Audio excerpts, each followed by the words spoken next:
Abdullah amca. Buraya ne oldu böyle ya? Ya buraya kimse yoktu bu mahallede. Biz yukarıki aradaydık. Ayı geldi. Bir sefer ha bu duvarı soktu ya buraya böyle. Onu ordurduk. Ev sahipleri geldi ordurdu. Sonra burasını da açtı. Bir daha girdi. Yeni girdi Evet, buraya. burasını da açtı girdi. Benim eve de girdi 2 sefer. Bu nasıl açtı bu kadar böyle ya? O zaman evlere giriyor böyle tek tek. Evlere giriyor ya. Şimdiye kadar eskiden evler girmiyordu. Bu evler nasıl? Evlere giriyor, bir şeyler arıyor. Yiyecek arıyor demek ki. O zaman içerideki otları çıkaralım biz. Tamam çıkarırız. Tamam.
Çıkaralım mı?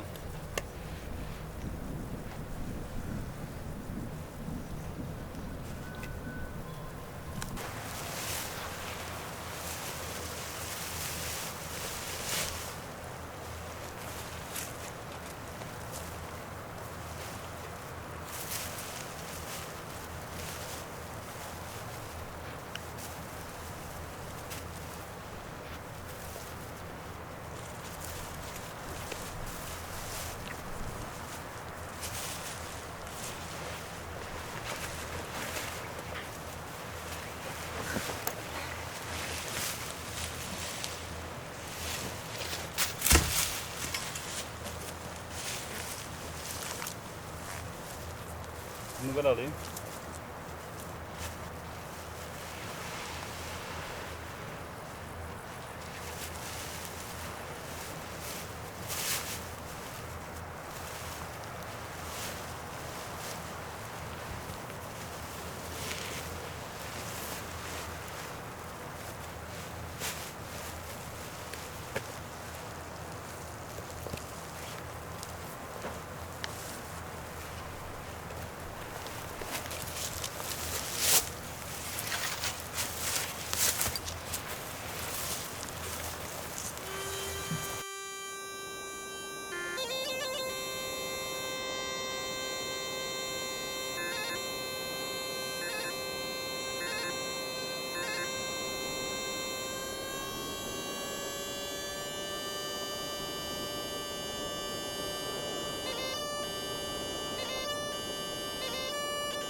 Abdullah amca eskiden komşuluk nasıldı burada?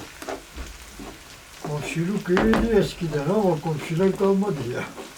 Akşamları böyle gidip geliyor muydunuz? Hepsi gitti.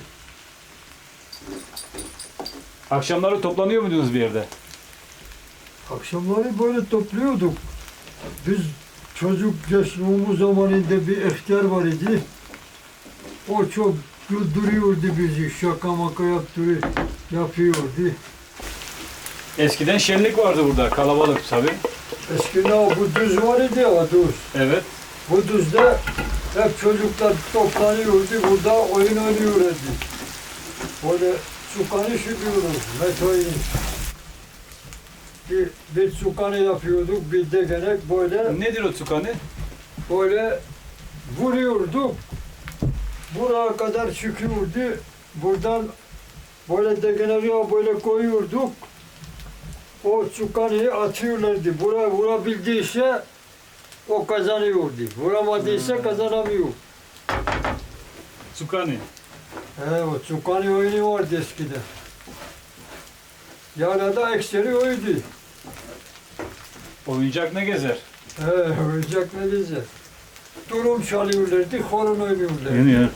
Eskiden zaten şey oluyordu. Şimdi göçlerde horon, iki uççu horon tepiyorlardı. İşte o metoyunu çukanı oynuyorlardı. Ondan sonra da toplu olarak köye gidiyorlardı. Horon oyna. Çok güzel. He. Şöyle şimdiki gibi değildi. O ittifak var idi. Köyden de geliş bir gün idi. Toplu olarak iki köyün böyle yaylacısı birden geliyordu. Köprübaşı köyüyle bizim komilo. Birkaç kişi de diğer köylerden var işte. Şimdi şeyi merak ediyorum. Yani burada siz hayvancılıkla uğraşıyorsunuz ya eskiden beri. Ya kıtlık oldu mu hiç? Yani böyle ekmek bulamadığınız veya işte Biz görmedik de bizim eskilerimiz bir gitti gördü. Mesela babamın böyle gençlik zamanlarında o zaman çoğusunun ekmeği yoktu dedi. Böyle işte fazla olanlar onlara veriyordu. Misir ekmeği vardı zaten da başka bir şey yok. başka bir şey yok, evet. Böyle bahçesi fazla olanlar, nüfusu az olanlar da ekmek var idi.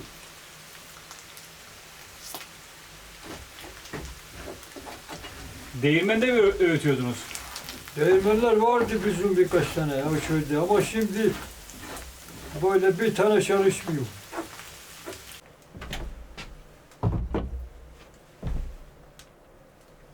Evet Abdullah amca.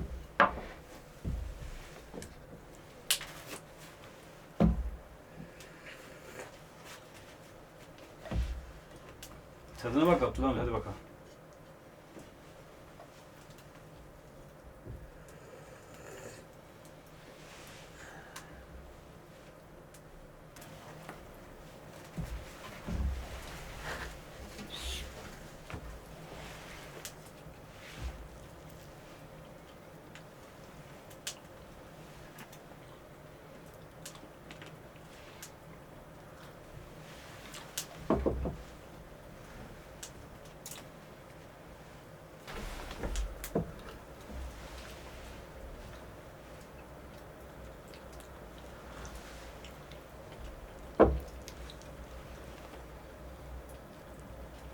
Şehirde hiç yaşadın mı? Şehre indin mi hiç? İstanbul'a bir iki kişi gittim öyle.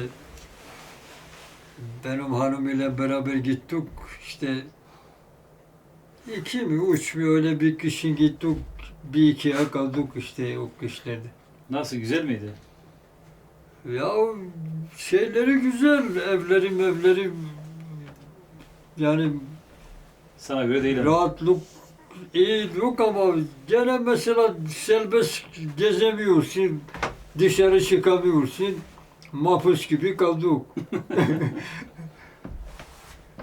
Oradan geldik de Furtana Deresi böyle döndüğümüz zaman bir hava aldık. İşte özgürlük. Buradaki hava nerede bulacaksın orada? Bulamazsın. Bir de askere gittiğinde git. Başka yok. Bir de askerde işte 24 ay askerliğim var. O da 2 ay işte izinli geçti. 1 ay buraya geldim. Bir daha sonunda bir mezuniyet iznini aldım. İşte öyle terhis oldum. Askerlikte de piyade çavuşuydum işte. İstikam takımında istikam bir takım ben komutanlık ben yapıyordum. Nerede yaptın? İlk şeye gittik. Balıkesir, Burhaniye, Edremit temel eğitimlerini orada gördüm. Ondan sonra dağ eğitimde Çorlu'ya gittim. Çorlu'da bitirdim. 24 ay. Oradan çavuş kursunu görmek için gönderdiler beni Baba Eski'ye kadar. Orada bir akşam kaldım. Orada gene tanımgah kurulmadı. Oradan tekrar birliğime çevirdiler. Birliğimde işte esas istikam çavuş olarak görecek oldum çavuş talimcahini ama gene piyade talimcahine katıldık Çorlu'da öyle çavuş olduk.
Evet.